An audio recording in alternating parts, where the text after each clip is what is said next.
Leonard!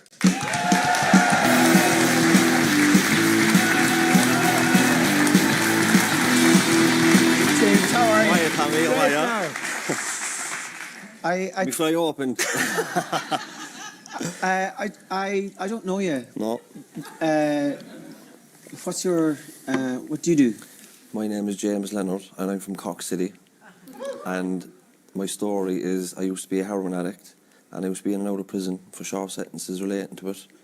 And I'm not doing too bad today, and somebody thought it'd be a bit of crack if I come on that word with you.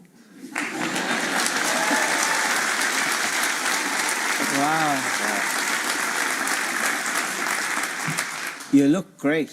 Thank you, Tommy. You look not too bad yourself, and I'm a big fan for a long time. Thank you. So it's an honour to be here. You look healthy. I feel it. I feel it. Yeah. I wasn't always like that, though. Yeah. You know, what I have today, I strived for, and I thought it was unattainable for me. And it was a fantasy that I thought I'd never accomplish, or I'd never, you know. What I have today, Tommy, is a normal life, you know, and that's what I craved. I didn't think I could get it. You know, I was in such a bad place. I suppose with the help of some good people, you know, and a bit of encouragement, I was able to drag myself out of the gutter, and I hope you enjoy the story. When you say a normal life, did you have that growing up? My childhood wouldn't be normal. When I think of normal, I think of my normal today, work, family, job, you know. My childhood, you know, I got plenty of love and attention, you know. I never went hungry in my life. I always had clothes on my back. My mother and father didn't get along. My father would have been in and out of the home, and I would have longed for him to be there more, you know. Mm-hmm. And I was really attached to him. And I suppose when I was younger, I was involved in sports. I enjoyed primary school. Then I went to a different secondary school, a Christian Brothers school. All boys, hated it. You know, coming into puberty. You know, my dad got 7 years in prison that time. And really devastating for us, for me. And I suppose I come into my teenage years kind of angry, upset, hurt. And I started experimenting with drugs. And I suppose when I started experimenting, you know, the anger, the hurt, the insecurity, the low self-esteem and confidence was relieved. Was it an unusual thing in the area that you grew up for your dad to be in prison? No, it's very common. I'm from, as I said, I'm originally from Dublin. My father's from Dublin. We moved to Cork, to Knocknaheeny when I was a baby. Yeah. And I grew up in Knocknaheeny, Hollyhill area of north side of Cork City. Probably the most deprived area in Cork would be on the level with, say, Moyross and Ballymun, that type of deprivation, you know. Yeah. In our area, me and my peers, we would have looked up to the joyriders, the drug users. Yeah. That was, you know, the thought of going to university. You could walk to UCC in about 15 minutes from my house. It may as well have been a million miles away. Yeah. It was never on our radar. We were never exposed to it. And I suppose being from an area like that, there's a stigma attached to it, you know. The media portrayal of it. You're going away out the country playing GA. You've been called scumbag, knacker, you know. And you've a sense, do you have a sense coming from Knocknaheeny that nobody else in the city is going to give you a fair chance because of that? Definitely. It's because you're from that area.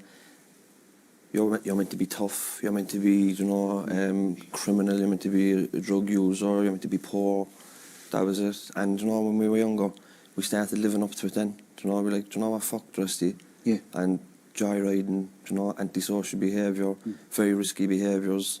You know, we never felt a part of the mainstream, you know. And I suppose a lot of us would have been hurt, you know, would have been in single-parent families, mental health issues, drug addiction in the home, a lot of poverty. Can I ask you though, the time of that wildness, like, was it also a bit of crack? It was for me. It was. And it was a relief from the hardship of life, I suppose. Yeah. And we found comfort in each other. And, you know, when you're a teenager, there's no such thing as a consequence, do you know? Yeah, yeah. We're driving through fields in the pitch black in a car with the lights off, just for the crack, you know, that type of stuff. Yeah, yeah. No consequences. Ghost driving. Exactly. You know, into a ditch, flip over, walk home. That was it, full of muck. You know? I do it sometimes with the kids. I know, but not for long. Like, and my wife, stop it. So that was good. Yeah. I mean, it sounds like a bonding. Oh, totally. Like, and it was a bit of crack, but the crack ended soon enough, because I suppose I started going in and out of prison for small sentences then, 8 months, 6 months type of thing, and was introduced For what? for being in a stolen car and for antisocial behaviour, stuff like that. So I often woke up in a guard station or even in Cork prison, no idea how I got there. Get a visit. This is what you were after doing. The devastation it was causing to my family, the hurt. But I just didn't care at the time. I was just. So that those feelings of shame. Yeah. I felt I was brought up better than what I was doing. So you felt those in the moment when you were young. It's not looking back you feel them. It's no, like say for example, I'm 19 years of age and done 8 months in prison because I was in a rap car with my friend, right? I know that that's not the right thing to do. My mum was coming up to visit me. She's crying. Yeah. My dad is trying to remonstrate with me, sort yourself out. Don't go down the same road I went. This type of thing, But I kind of disregarded what they said. Yeah. I did feel the guilt. I did feel the guilt. I was gone from the family home at that stage, so it didn't really, what they were saying, I didn't really have to listen to it all that often. Yeah. And I suppose going in and out of prison when I was about 21, I was introduced to heroin in prison. And as I said, I'm half a dub, so I had an idea what heroin was because of the devastation in Dublin. But unlike Dublin, Cork hadn't really got that level of heroin use. Around 2005, 2006, it started coming in. And I was afraid of it because my idea of heroin use was injecting street drug use, all that. But this guy was like, we were smoking it on tinfoil, and I this is grand, there's no needles and that, and this is the safe way to do it. I thought I could do it, and I did for a few years, just smoked it. Yeah. And I suppose throughout the heroin use, the crack left me. There was no more crack, there was no more bonding, very isolating. Theft was the type of crimes, just desperate things to try and get the money to get the drugs. And what I was doing didn't sit with me. And I tried recovery a few times, got to treatment centres, but I could never imagine myself without using a substance, very easy to go back to what was familiar to me, even though it was so rough. But it was my identity, that was where my peers were, that was where I was kind of comfortable in the madness. And do you look rough at this stage? Shocking. Yeah, like I present today, Tommy, you wouldn't know. No. But back then I would have been 9-10 stone, sore arms, very gaunt, kind of yellowish in the skin. Just Adam and Paul. Yeah. That was funny when I watched it, when I wasn't an addict. When I watched it, when I was in recovery, it was like, I could fucking feel for them young fellas. Yeah. There's nothing glamorous about it. Every day is a struggle. Yeah. And you feel like shit, you're treated like shit. Yeah. Society looks at heroin addicts as the worst in society. There's no empathy given. How long did that go on for? 10 years. When I was about 27, in 2013, I'm 34 today. In 2012, around Christmas time, I was using intravenously frequently, real kind of escalation in the use, and I would have been frequently overdosing at this stage. There's a fine line between getting stoned and overdosing, and I had one particularly bad overdose. I was down, it was about 2 o'clock in the morning. I was langers drunk, as we say in Cork, or langer-aided. I was langer-aided, and I was after getting two bags of heroin off an acquaintance, let's say. But 1 in the morning, went down the steps between Sundayswell and Blarney Street, Sunday's small, secluded alley. You don't get many people walking there midweek, 1 in the morning, Injected the 2 bags of drugs, knowing that this could be potentially fatal, or else I'm going to get completely out of my head. At this stage, I didn't care. I'd have picked either one. Overdosed anyway, straight away. Next I woke up, 2 paramedics, 2 guardies standing over me. I was after getting naloxone, it's like an antidote for opiate overdose. I got up and walked home, and walking through my neighbourhood, Knocknaheeny, about 2 days later, 2 guards pulls in, stop and search, standard enough. And they were the 2 guards that was there a few nights ago, you know, and they were saying to me, James, we know you a long time, and but this is a new law for you, you know. You're haunted, somebody walked past that night, because you would have been found dead. And I suppose that resonated with me, you know. I really felt like that I wanted to do something with myself, you know. I felt I had potential. I think I got to that stage where I was very close to death, and I was very isolated at the time. I was homeless, you know. I was sleeping in sheds, sleeping rough. I made a phone call, and I rang Merchants Key Ireland. They're a big charity in Dublin. They says, we can get you into a treatment centre, but you need to be free from heroin. I said, it's not going to happen because the nature of my lifestyle. They said, look, if you go on methadone, which I was hesitant to for a long time because my friends was on it and they were fucked on heroin and methadone, and I didn't want that. But I did go on methadone, and I stabilised on heroin. Eventually I gave enough clean urines to get into a detox in St. Francis Farm, which is in Tullow, County Carlow. And in June 2013 I went up there, detox from benzodiazepines and methadone for 8 weeks. Done 16 weeks therapeutic work. Rather work on myself, you know. I suppose I come out of there kind of with a new frame of mind, and what I wanted, what I longed for was the normal life, the job, the education, the stable relationship, stable accommodation, a car. They helped me believe that these were very attainable goals for me. Yeah. You know, and I come out of there and I was thinking, you know what, why can't I have that? You know, why don't I deserve that? And I come out, I was homeless still, burnt all my bridges with my family, rang Simon Community in Cork. They just opened a sober house around that time. There was 1 bed left, got that bed. Started doing a CE scheme, cleaning, first job in years, and enjoyed it in the fact that it gave me some structure to my life for the first time, you know. I had a purpose to get up, to go to work, do my 4 hours cleaning. Yeah. And they just treat me with dignity and respect. And I was at a crossroads in my life where I felt like here's a healthier version of James. I have a new mentality now, not quite sure what I want to do. And I met a woman, and we went on. That's when the trouble started.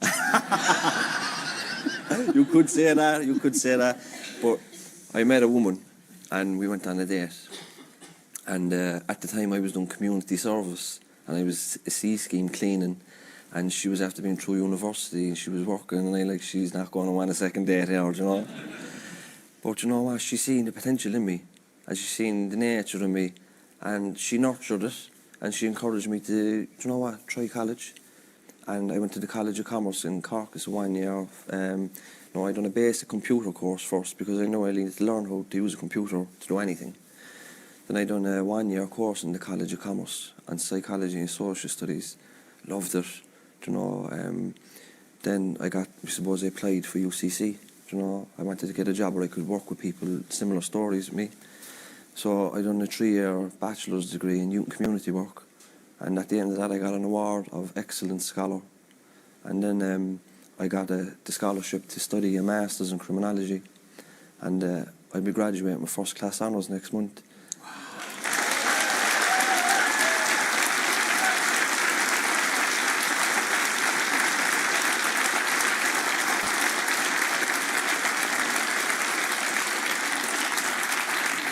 I think what's one of the things that's difficult listening to you is that you come across as very gentle, and there's great humility and softness in you, and it's just heartbreaking, I think, to imagine you as that gaunt, a young fella, kind of despised by the city he's in because he's on heroin, and underneath that mask of disgrace is a wonderful human being, and it would make you think about all all the young fellas and young ones we see around the city. Yeah, and kind of going, you know, there's there's beauty in them as well, like, do you know. Yeah. I spent the last year and a half working in Cork Simon community. I know you have a connection there as well. Yeah. Well, I'll tell you my connection. I applied for a job with Cork Simon community, and they didn't give it to me. They said I was too depressed to work with the homeless.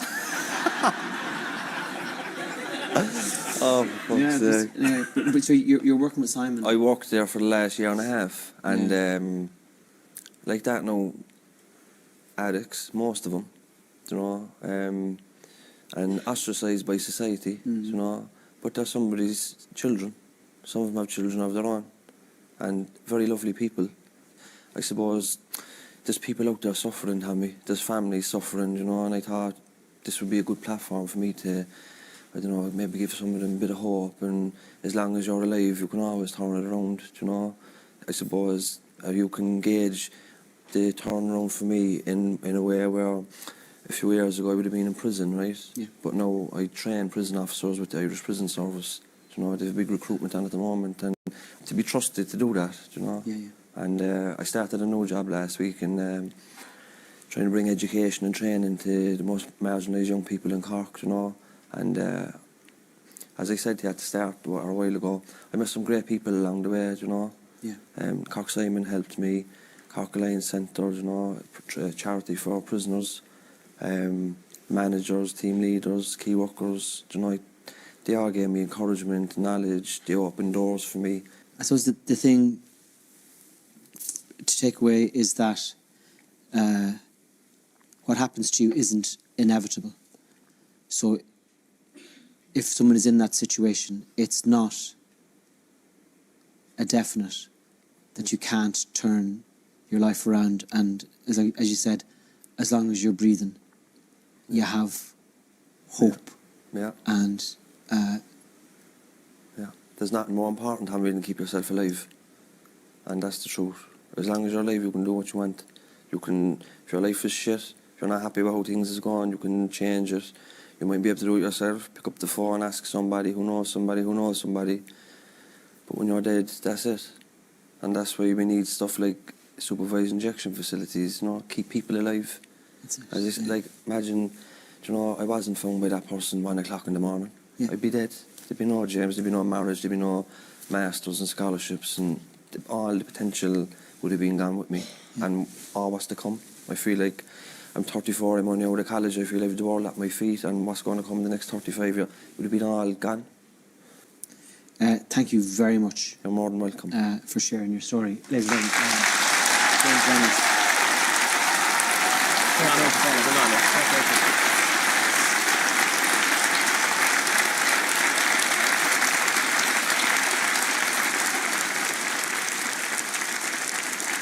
and now, would you please give a Tommy Tiernan Show roar of approval to the brilliant The Murder Capital playing their song, More Is Less.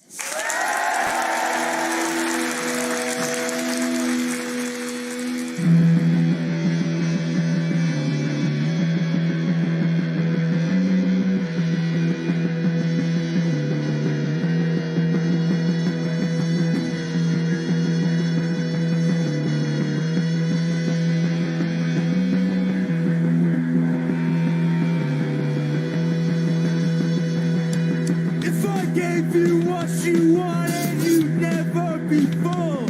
As the trappings of your boyish mind become unshakable. If I gave you what you wanted, you'd never be full.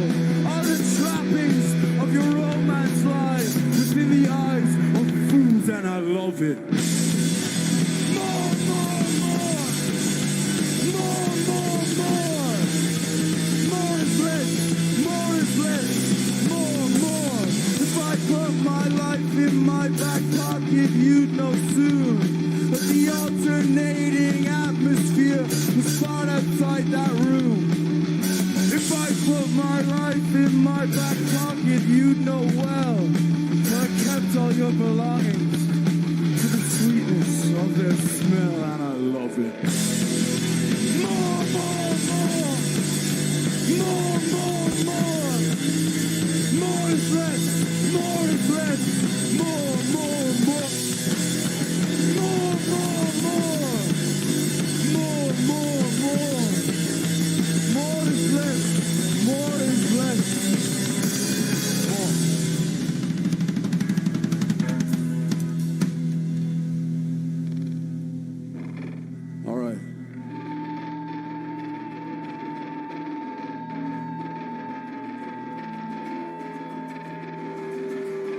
Why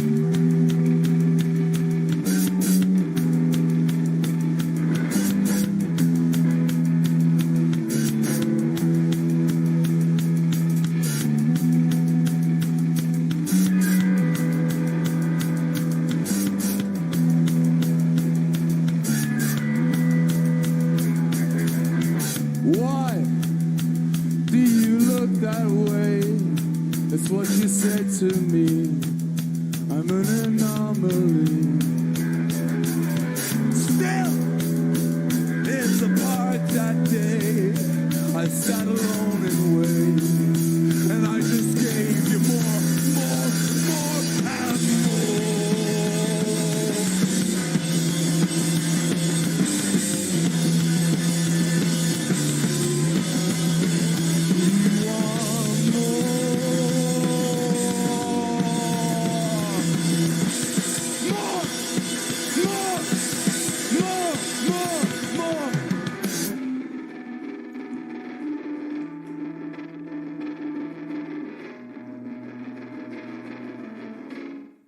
Wow.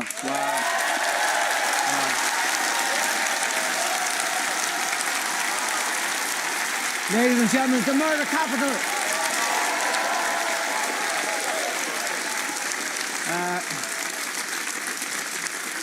Their debut album, When I Have Fears, is out now. That's the end of the show. I hope you enjoyed it. God bless, good luck, and good night.